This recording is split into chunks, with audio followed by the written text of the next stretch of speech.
Should you be fearful buying or selling a home during COVID-19?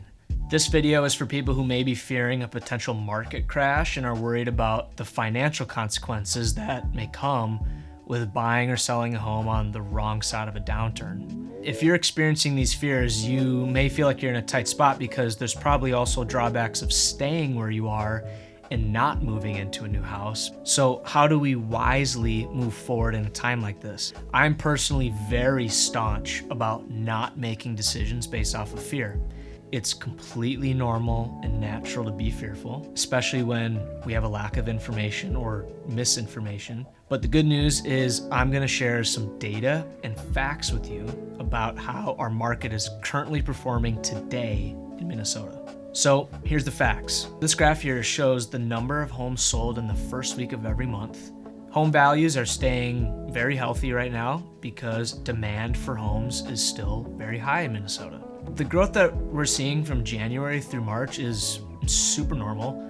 In a typical spring, we would normally start to see a quicker growth as we get into April, but probably due to COVID-19, we're still seeing more of a linear growth in sales at the moment. And it's possible we may even start to see growth flatten or even decrease.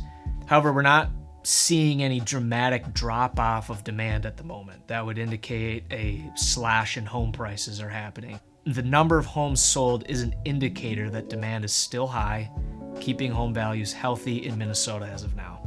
But Luke, what if COVID-19 causes some sort of longer lasting economic recession once this pandemic is over? My short answer is this.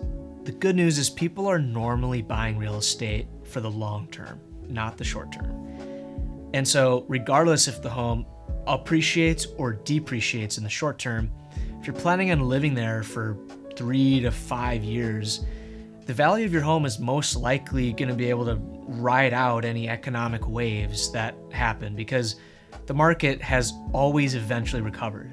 Also, it goes without saying that there's obviously tons of personal and lifestyle benefits that come with home ownership beyond the value of your home in the short term.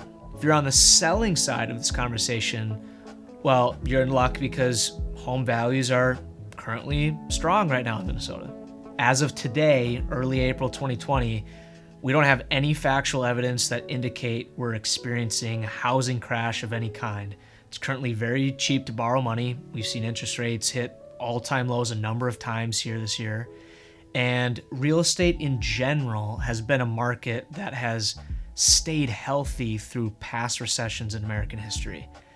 This is giving lots of people confidence to continue buying and selling through this pandemic, and some even believe that any absent demand that we're experiencing in the short term may simply be pent-up demand that would poise us for a healthy return the second our society goes back to work.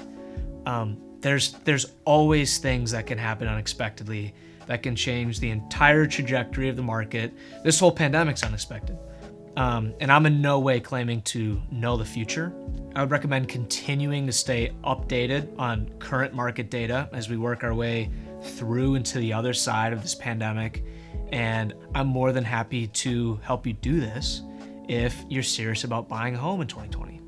I hope this mindset gives you the confidence to step out of any fear that may be misguiding you and begin determining if the facts support your personal desires, your personal situation, and your goals. Hope this helps. Thanks, guys.